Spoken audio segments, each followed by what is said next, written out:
Hello children, how are you all? I hope you are well and good. Today I am here with a lesson from supplementary book Vistas. The name of the lesson is The Tiger King, written by Kalki. First let me tell you about the author. So Kalki is the pen name of Ramaswamy Iyer Krishnamurthy. He was a Tamil writer, journalist, poet, critic and Indian independence activist. He wrote 120 short stories, 10 novelettes, 5 novels, 3 historical romances, editorial and political writings and hundreds of film and music reviews. Next we move on to introduction to the lesson. The story is a satire on the rich and powerful kings of the olden times. In order to prove the prophecies of the fortune teller wrong, the king of Pratibandhapuram mindlessly kills 99 tigers, but the 100th one, the cause of the king's death, escapes his bullet. Ultimately, the king is killed by an inanimate tiger made of wood. Hence, the prophecy turns to be true, despite the king's efforts to prove it wrong. Let's go to the lesson. The main character of the story is the king of Pratibandhapuram. The king is a hero due to his bravery. He is given a list of titles to emphasize on his greatness. That means that list of titles says that how great he was.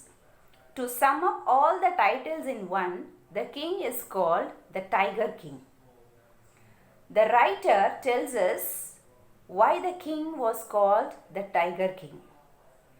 He further promises the reader that he will not go back on his promise even if he is under the threat of an attack by a Stuka bomber aircraft. That means it's a German bomber, Stuka bomber. This aircraft is used in Second World War. So here the author promises the reader he will not go back on his promise even if he is under the threat of an attack by a Stuka bomber aircraft. Instead, he says that the Stuka bomber aircraft can go back because he is not scared of it, and he will tell the reader why the king was called the Tiger King. The writer says that before elaborating about the Tiger King, one important thing about him was that any person who read about the Tiger King would be very excited to meet a man of such undefeatable courage. So, person who read about the Tiger King, he would be very excited if he get a chance to meet that undefeatable courage man. But he says that there is no chance of meeting the Tiger King as the Tiger King is already dead and he has reached heaven. So the manner in which the Tiger King died was very interesting.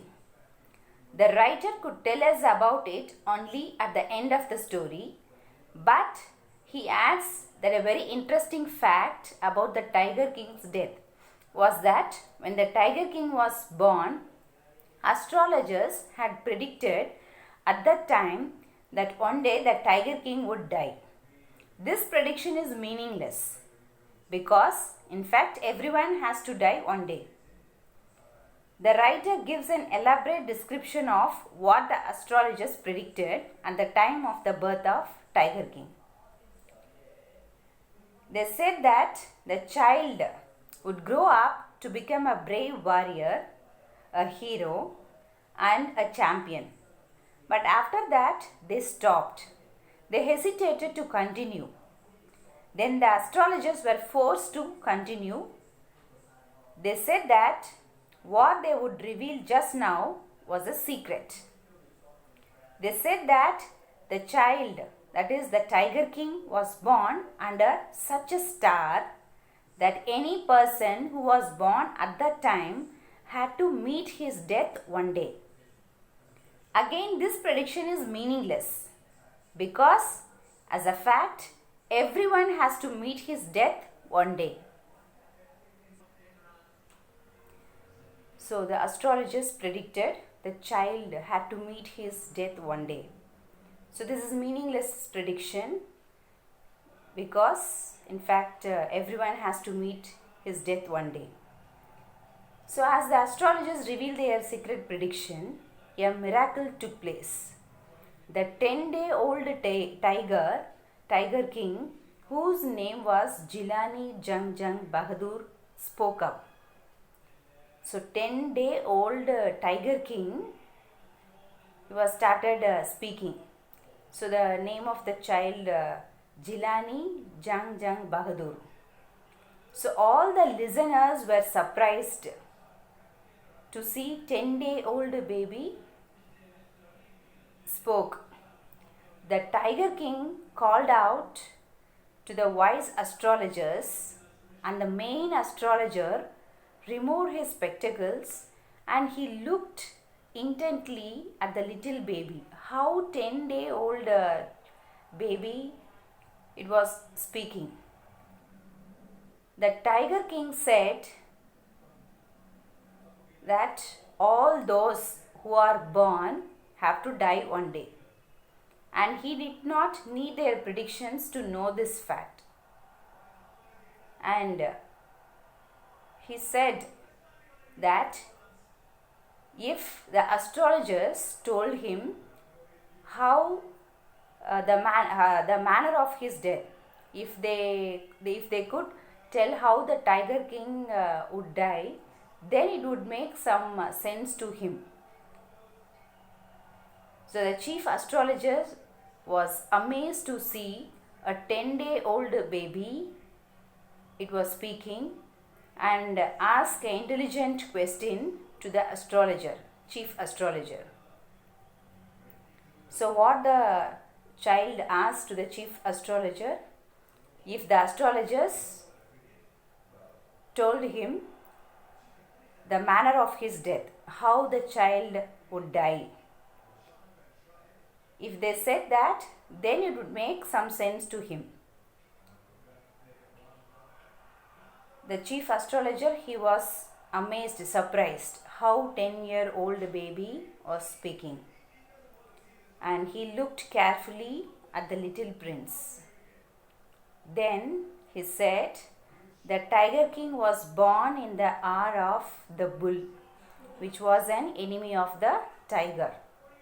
So the tiger king would die due to a tiger. As soon as the crown prince Jung Jung Bahadur heard the name of a tiger, he made a deep growling sound and spoke terrifying words. He said that all the tigers should beware. The crown prince Jung Jung Bahadur grew taller and stronger, and there were no other miracles in his childhood. In his childhood days, there were no other miracles happened.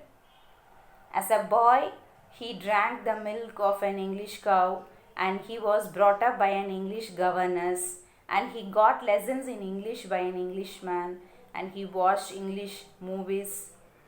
When the crown prince turned 20 years of age, the royal state was given to him.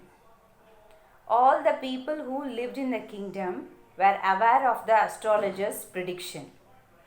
Many of the people discussed these predictions, and one day King Jung Jung Bahadur came to know of it. The Pratibandhapuram state had many forests which had a number of tigers in them. The Maharaja was aware of an old saying that he could kill even a cow in order to protect himself. So he felt that the cow, which was considered to be a holy animal, could also be killed by a Hindu in order to save himself. Then no one would object if he killed a tiger in order to protect himself. So Maharaja Jung Jung Bahadur started out on a tiger hunting expedition. He was very excited when he killed the first tiger. He called for the state astrologer and showed him the dead tiger. The Maharaja was very excited when he killed the first tiger. So he called for the state astrologer, and the Maharaja showed him the dead tiger. And he asked the astrologer for his comments. The astrologer replied that the king could kill 99 tigers in exactly the same way. Then after that he stopped speaking. The king encouraged the astrologer to continue without fear. After killing 99 tigers, what would happen? So the astrologer said that the king had to be very careful with the 100th tiger that he hunted. The king asked him that what would happen if he killed the 100th tiger also. The astrologer replied that he would tear all his books of astrology and set them on fire. Then he continued that he shall cut off his hair and would change his profession from an astrologer to an insurance agent, as he would not remain a good astrologer any longer. So from that day, the tigers in Pratibandhapuram had a nice time, as the kingdom banned tiger hunting by anyone except the Maharaja. No one was allowed to kill a tiger other than the Maharaja himself.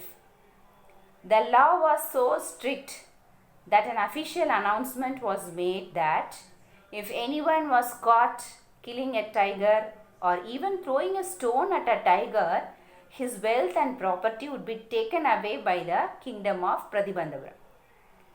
The king of Pratibandhapuram took an oath that he would attend all other matters of the kingdom only after he had killed 100 tigers. In the beginning, it seems that he would achieve his target very fast. But it was not that he feared the tiger.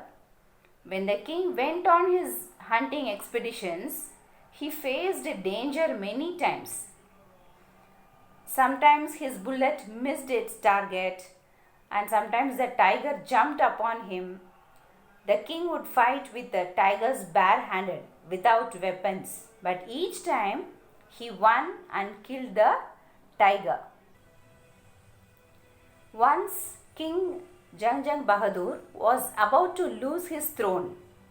A high-ranking British officer visited Pratibandhapuram. He was fond of hunting tigers, and he wanted to get himself photographed with the dead tigers. He wanted to hunt tigers in Pratibandhapuram also. But as the Maharaja had banned, the king had banned killing tigers by any other person. So he did not give permission to this British official also. So he offered him to go on any other hunting like mouse or even a mosquito hunt. But he refused to arrange a tiger hunting for this British officer. So the British official secretary sent a message to the Maharaja that the Durai.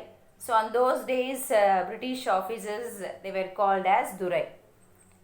So Durai, that is a official himself, the British officer himself did not want to kill the tiger. The king could kill the tiger. He only wanted to get himself photographed with the dead body of a tiger. But the king did not agree to this proposal also.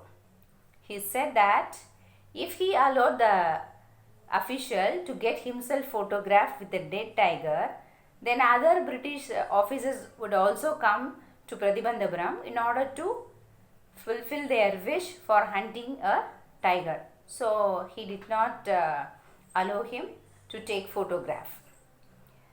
So as the king had refused a British officer from fulfilling his wish, he was in danger of losing his kingdom. So the king had discussions with his minister over this issue. So what would he do for this? So the king sent a telegram to a famous British company of jewelers based in Calcutta. So he asked them to send samples of expensive diamond rings of different designs. So the jeweler sent 50 rings and the Maharaja sent all of the 50 rings to the British officer's wife. So he wanted to please her. So the king had expected that the British officer's wife would choose one or two rings and return the others. But she just sent a reply saying thanks for the gifts, and she kept all the rings. All the 50 rings she kept. So after 2 days, the British jewelers sent a bill of 3 lakh rupees for the 50 diamond rings they had sent. The Maharaja was happy that he had saved his kingdom for a sum of 3 lakh rupees. So the king was very successful in his tiger hunting missions. In a span of 10 years, he had killed 70 tigers. After killing 70 tigers, an unplanned problem stopped his mission. The problem was that there were no more tigers in Pratibandhapuram. Here the writer creates humor when he says that maybe the tigers practiced birth control activities and did not produce offsprings, or maybe they committed suicide, or maybe they ran away from Pratibandhapuram because they did not want to be killed by an Indian. On the other hand, they wanted to be killed by a Britisher. So these things here the writer, by this he creates humor. So one day the king called his minister and waved his gun towards him. He said that he was yet to kill 30 more tigers. So already he killed 70 tigers. So yet he want to kill 30 more tigers. The minister was scared when he saw the gun. And the king had called his minister for another work. The king wanted to get married. He asked his minister to make a list of all the kingdoms and the number of tigers they had. Next, the minister was supposed to find out if there was a girl worth marrying in the royal family of a state which had a large number of tigers. The minister followed the orders and he found the right girl from a state which had a large number of tigers. So every time King Jang Bahadur visited his father-in-law, he would kill 5 or 6 tigers in the kingdom.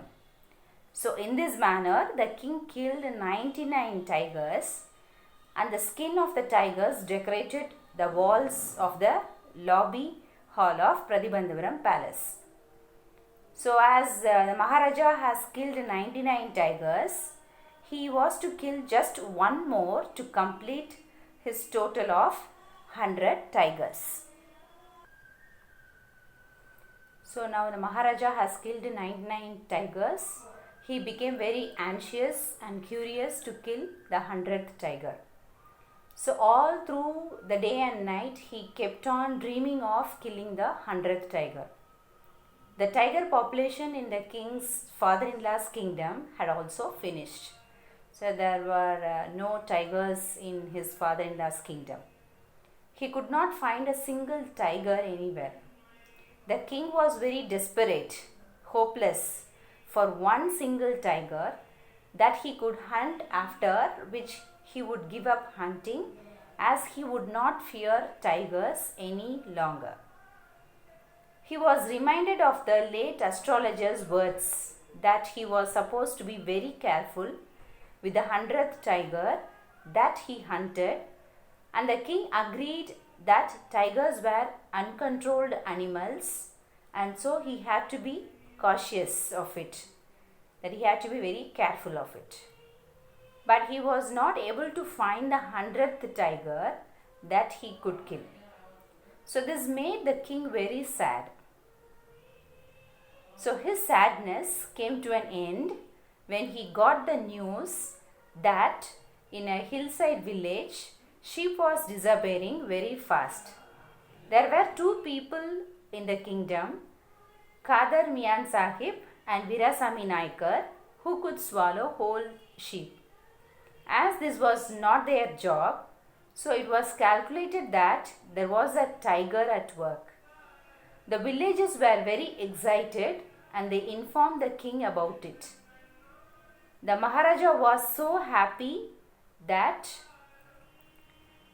the villagers need not to pay the taxes for 3 years and set out to hunt this tiger. The king could not locate the tiger easily, and it seemed as if the tiger was hidden in order to go against the king's desire of killing the tiger. But the king was very determined. He did not leave the forest until he would find the tiger. Maharaja exempted the villagers from all taxes for 3 years and set out to hunt his tiger. So with the passing days, he became very angry because he stayed in jungle day and night. He couldn't locate the tiger easily. So the king became very angry and he was firm to kill the tiger. He was determined in killing a tiger. In his anger, he removed many officers from his kingdom. One day, in his fury means anger, in his anger, he called the minister and ordered him to increase the land tax to double. He felt that by doing this, the people would become unhappy and his kingdom would become a part of the Indian National Congress.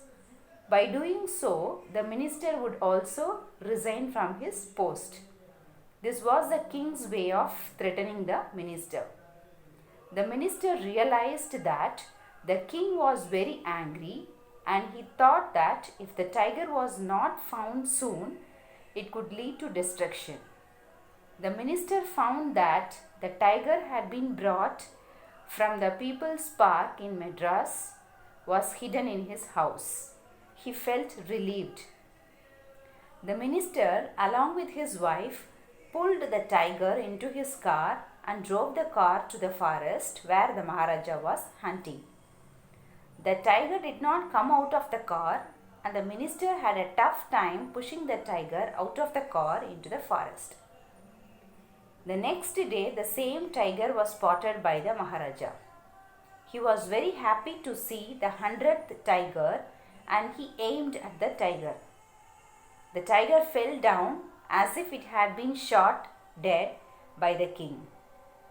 So the king was overjoyed to have killed the 100th tiger and had fulfilled his desire. The king was happy to have killed the 100th tiger. He ordered that the tiger should be brought to the capital in a grand procession and went away in his car. After the king had left the hunters took a closer look at the tiger and saw that it was alive. They realized that the king's bullet had missed the tiger. The tiger had nearly fainted due to the shock as the bullet had passed close it. The hunters were confused what to do, and so one of them aimed at the tiger and shot it dead. Then the hunters followed the king's orders and took the dead tiger to the town in a procession. It was buried and a beautiful tomb was erected on the tiger's grave. After a few days, the Maharaja's son's 3rd birthday was celebrated. Till that time, the king had been so engrossed, he was so busy in tiger hunting that he had never spent any time with his family. Now, as he had fulfilled his desire of killing 100 tigers, he gave his attention to his child. King Jang Bahadur wanted to give a special gift to his son on his birthday. And so he went to the shopping center in Pratibandhapuram. He searched every shop but he couldn't find any suitable gift for his son. Finally, he saw a wooden tiger in a toy shop and considered it to be the perfect gift. The wooden tiger cost only 2.25 annas, but the shopkeeper knew that if he quoted such a low price to the king, he would punish him. So the shop owner told the king that the wooden tiger was a perfect example of craftsmanship and that it cost a mere 300 rupees. The king was very happy and he said that this was the shop owner's gift to the crown prince. He took the tiger with him. The king and his son played with the wooden tiger. The tiger had been made by an unskilled carpenter. The Maharaja and his son was playing with the wooden tiger. When they were playing, the tiny shavings of wood, the slither, that means the small piece of wood pricking out of it. One of the small piece of wood pierced the Maharaja's right hand. The Maharaja pulled it out and continued to play with the prince. The next day there was a lot of infection in the Maharaja's right hand due to that small piece of wood that had pricked his hand. In a period of 4 days, the infection turned into a wound full of pus and spread all over the king's right arm. 3 famous surgeons were called from Madras and they decided to operate upon the king. After the operation, the surgeons came out of the theatre and said that the operation was successful and the Maharaja was dead.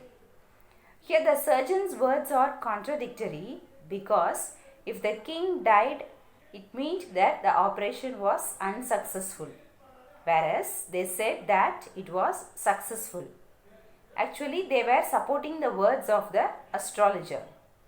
The wooden tiger was the 100th tiger that had killed the king Jang Bahadur and thus made the astrologer's prediction true.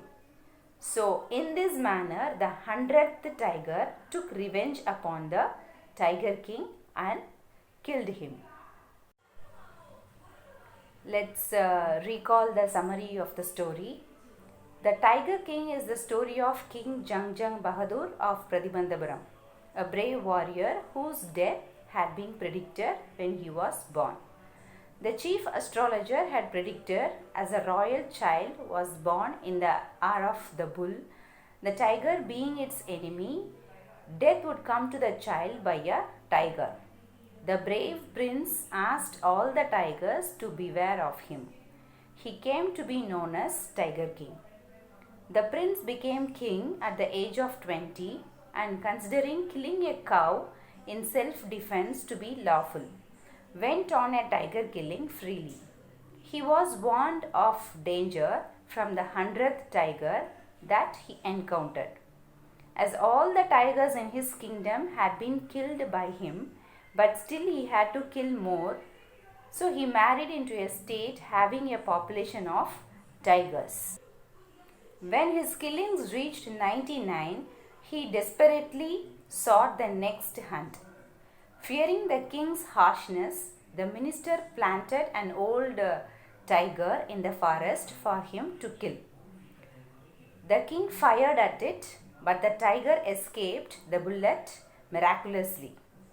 The royal hunters feared the king and so did not inform him, rather they killed the beast themselves. The king was satisfied that he had evaded death, he was escaped from death and now celebrated his son's 3rd birthday. He got a wooden toy tiger as a gift for the prince. Although it was poorly done, the shopkeeper, fearing punishment under the rules of emergency, charged a high price. As both the king and his son were playing with the tiger, one of the thin pieces of wood that were erupting out of the wooden tiger like feathers pierced the king's right hand.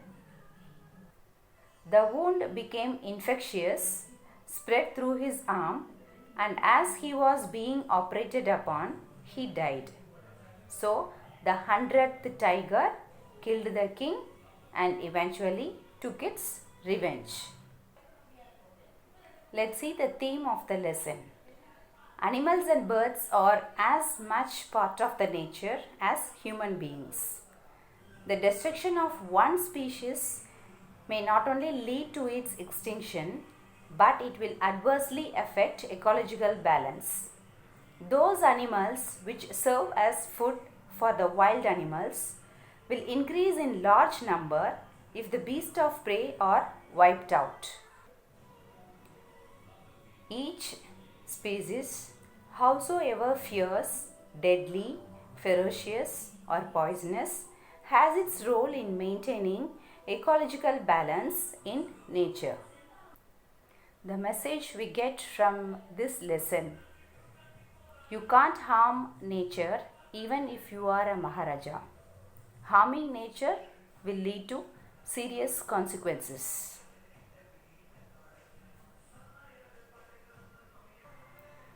Children, we humans should kill the animal inside us and be a true human and not harm animals.